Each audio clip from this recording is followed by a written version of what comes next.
বাজার পরিস্থিতির খবর জানাতে কারওয়ান বাজার থেকে যুক্ত হচ্ছেন সহকর্মী বিপুল দেব রায় এবং চট্টগ্রাম থেকে যুক্ত হবেন সাইফুল মাহমুদ। শুরুতে চলে যাচ্ছি বিপুলের কাছে। বিপুল, বাজারে নিত্য পণ্যের দাম কেমন দেখছেন? কোন কোন পণ্যের দাম বেড়েছে এবং কোন পণ্যের দাম কমেছে কিনা কেমন দেখছেন?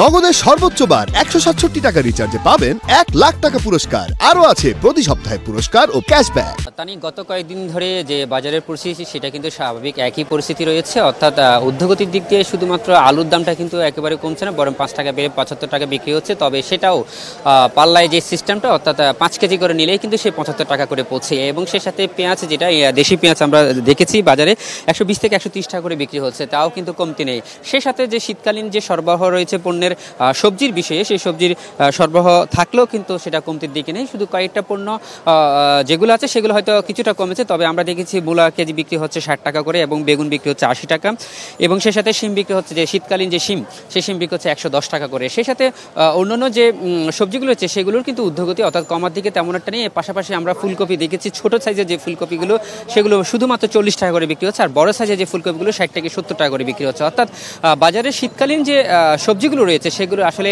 দাম ঊর্ধ্বগতি। শুধু পেঁপের দামটা একটু 50 টাকার নিচে আছে, সেটা 40 টাকা করে পাওয়া যাচ্ছে। আর অন্য যে সবজিগুলো শীতকালীন যে মৌসুমী যে সবজিগুলো পায়, সেই সাথে শাকের মধ্যেও যেমন পালং শাকের দাম কিন্তু একটু ঊর্ধ্বগতি রয়েছে।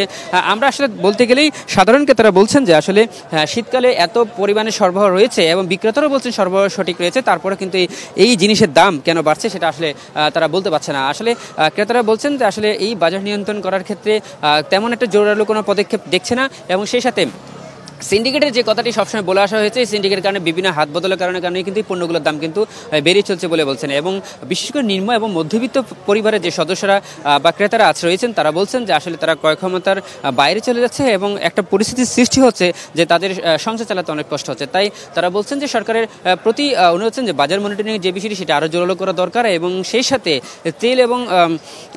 তেল এবং অন্যান্য যে নিত্যপণ্য যে পণ্যগুলো রয়েছে সেগুলোর ক্ষেত্রে আমরা দেখতে পাচ্ছি যে আসলে সব কিছুর দাম কিন্তু আগের মতোই বাড়তি রয়েছে। তো তাই এই মুহূর্তে চট্টগ্রামে রয়েছেন সহকর্মী সাইফুল মাহমুদ, আমরা সরাসরি চলে যাচ্ছি সেখানে। নগদের সর্বোচ্চ বার 167 টাকা রিচার্জে পাবেন 1 লাখ টাকা পুরস্কার। আরো আছে প্রতি সপ্তাহে পুরস্কার ও ক্যাশব্যাক।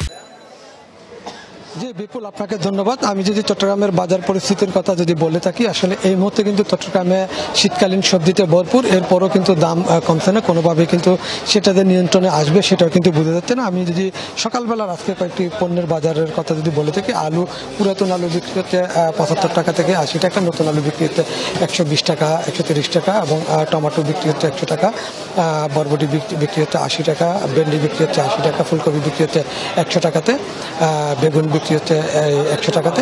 আসলে 80 টাকার নিচে চট্টগ্রামের বাজারে কোনো সবজি নাই বললেই চলে। এবং একই সাথে পাতাকপি বিক্রি হচ্ছে 70 থেকে 80 টাকা, দেশি পেঁয়াজ বিক্রি হচ্ছে 150 টাকাতে, ভারতীয় পেঁয়াজ বিক্রি হচ্ছে 100 টাকা, 110 টাকা, ডিম বিক্রি হচ্ছে 150 টাকা ডজন, এবং ফার্মের মুরগি বিক্রি হচ্ছে 185 টাকা, 195 টাকা।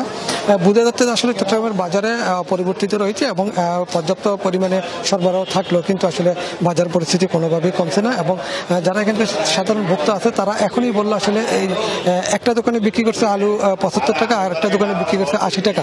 আসলে মাঝখানে একটা দোকান বাদ দিয়েই ব্যবসায়ীরা যেভাবে পারছে সেভাবেই নিচ্ছেন, কোনোভাবে কিন্তু আসলে যে তাদেরকে নিয়ন্ত্রণ করবে সেটা কিন্তু বোঝা যাচ্ছে না। আমরা একজন ক্রেতার সাথে কথা বলবো, আমরা তার অভিযোগটা শুনবো, উনি বাজার করেছেন।